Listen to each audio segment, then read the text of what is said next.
'Twas the night before Christmas, when all through the house not a creature was stirring, not even a louse.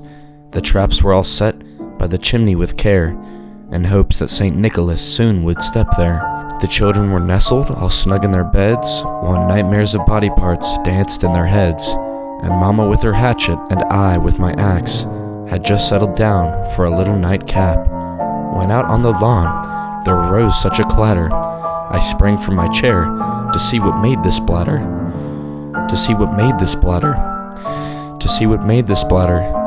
Away to the window I flew like a flash, tore open the shutters and ripped through the sash. The moon on the breast of the blood-stained snow gave a hideous glow to objects below, when what to my wandering eye should appear, the watchman was dead with a knife in his ear. There on the lawn knelt a man rather thick. The blood on his coat told me he was Saint Nick. More rapid than vultures he sprang to his feet. The zombified Santa was hungry for meat. "Where are the children? I want them now. Bring them down to me, you ugly fat cow. On time and impatient I've come to your home. I hunger for brains, and I'm not alone." As dry leaves that before the wild hurricane fly, a legion of demons flew down from the sky, and up to the house top this evil took roost, with red beady eyes and long pointy tooth.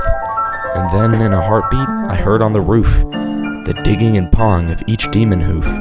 As I drew in my hand and was turning around, down the chimney St. Nicholas came down with a growl, and his clothes were bloodstained from both women and men, with a bundle of cutlery on his back.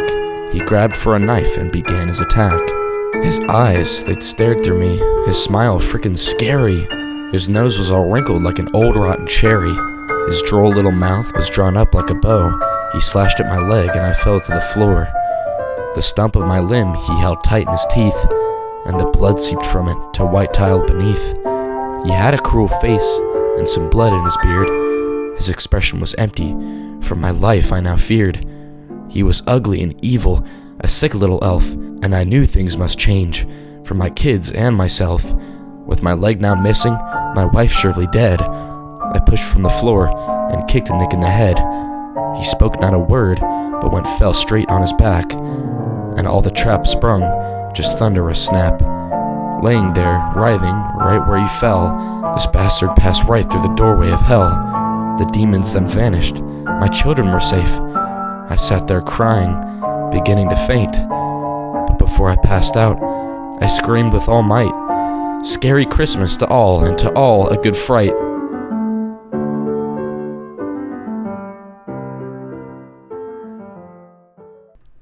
Every year, with the first snowfall, I fill with dread. I've witnessed massacres, slaughters, annually like clockwork. Ritualistically, the eldest are taken, the strongest and tallest, pillars of the community. It's as if it's an insidious quiet genocide, keeping us from knowing a full life, from gaining wisdom of age. I was but a shrub, a sapling when my family was taken. Why was I spared? I would beg for answers to the remains of my kin, left behind as a warning of what will one day be my fate. I spent the entirety of the next 3 seasons wishing they'd taken me too, but when the frost returned, and the snow crested my remaining brethren and I, all I felt... But when the frost returned, and the snow crested remaining... And the snow crested my remaining brethren... And the snow crested my remaining brethren and I, all I felt was fear. Death is not what scares me. I was and am ready to join those I've lost in the eternal roots. What scares me is what they'll do to me before my end. Whispers on needles, from faraway leaves tell of horrific acts of desecration. Being intentionally dried and desiccated to fuel fires for the pleasure of the harvesters. In some cases, mulched into a pulp, to be reformed into twisted and distorted versions of ourselves. To what end, I've not heard. These are only a few of the horrors of the harvesters. It is now my 10th year. I stand proud and strong, a paragon to my species, always trying to instill hope in the saplings, to create a backbone of faith in the eternal roots. I only wish I truly believed in it myself. I know now I live on borrowed time, The chill has taken the air, and the first flakes of the snow now remain on the ground. I see the bright lights approaching from the distance, splitting the dark winter's evening. The harvesters have come. I wish I could steel myself, be brave and stoic. I won't panic or let my fear be known. I refuse to let the sapling see what I have. I refuse to let the sapling see what I have every year. But in truth, I'm terrified. The pod that the harvesters emerge from remains blasting its bright, sterile lights on me. I hear the branch chilling revving of their engines of destruction. My bark crawls. This one's been a long time coming. Best of the bunch. We'll put it on the premium lot. One of the malevolent beasts boasts to his cohorts. One grabs my branches, pulling them upward to clear space towards the base of my trunk. I can only wish I had more time. I feel the sharp bite of their machinery begin to smoothly work its way deep into my wood. I sense the terror of the other nearby trees quaking fur. I know what they're thinking. I've thought it every winter. Will I be next? The agony is unlike any I've ever felt. Small particles of my trunk strewn aside in a cloud of dust. I hold on to my strength through the pain. I refuse to give these beasts the satisfaction. I know it was only a moment, but it felt like an eternity. The saws have severed my connection from the earth. I'm a living corpse. There's no salvation. I'm in the back of their pod now, surrounded by the other unfortunate souls. Most are too weak to share their whispers. Those who aren't have lost their minds. I attempt to soothe them. We will soon return to the roots, my brothers. But my whispers fall to nothing. That's what I am now. Nothing. We arrive at an even more disturbing sight. Worse than anything I've witnessed in my tortured life. A field of dying, severed souls like myself, propped up and bound in strange nets. Dozens of harvesters wander around, inspecting, touching, sniffing. It's repulsive. Is this what fate has in store? My kin to be a museum? To be poked and prodded, violated in unnatural ways by these animals? I envy my kin who've lost their minds. They're at peace already, in soul with the eternal roots. I alone live to bear this spirit-crushing burden. I hold it all to ensure my brethren never need to know. Before I know it, I'm hoisted into another pod. More harvesters flock around me. Some are saplings, hell-bent on touching me. With every passing second, I feel myself losing strength. My trunk is drying. With every one of their caresses, I shed more needles. They're green and healthy still, but they're worthless to me. They've been tainted, corrupted by them. I'm now in a hot, horrific den, the abode of where the harvesters live. I see disfigured, perverted, and morphed remnants of trees all over, shaped to be decorative, shaped to be functional, shaped for them to enjoy. How could the eternal roots allow this? How long has it been like this? How could such a twisted world be true? All the questions flood to my mind. Perhaps we truly live in a world without soul. They sent me into a spiked basin, impaling up my trunk to hold me upright. These sadists know no bounds. They fill the basin with water. No! Just let me die. Why must this torture be prolonged? Why must I suffer this fate? Then I see it. They bring out a box filled with shiny baubles and strange totems. They begin to adorn me. I see. Now I understand. They tear me from my kin, ensure my inevitable death, prolong my suffering, and finally parade my corpse in their home covered in gaudy trinkets. They intend to humiliate me, to shame me. What could we have possibly done to deserve this cruel, corrupted end? They begin to chant rhythmically around me. Never before would I have thought I craved death. Never have I been so helpless. I've sat for many days in this hot, unnatural abode, being humiliated and objectified at every moment. I'm a joke to them, but they love me for it. Their sinister enjoyment of my disfigured form is further exacerbated by the fire mere meters away from me. I hear the cracks and snaps of the last bit of life leaving the wood. These could have been my friends, my family. Sap runs down my trunk as a small harvester sapling adds more water to my basin, touching her warm hand against my stalk. Leave me be, small one, for if there's anything sacred in this world, I must die. She stands and attempts to wrap her fleshy, twisted branches around my core, knocking off several of the low-hanging trinkets.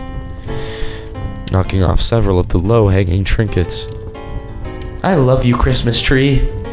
If I had the strength to shudder, I would. But I hardly feel at all. Apathy has begun to consume me. Perhaps I've been broken. Perhaps they are the masters now. A day has come that the family appears to intend to spend entirely around me. Their presence is disturbingly comforting. They tear apart boxes. My brothers, wrapped in paper. My sisters, filled with strange doodads that give them delight. I take a strange pleasure in seeing their enjoyment. I don't know why, but it sickens me. Why?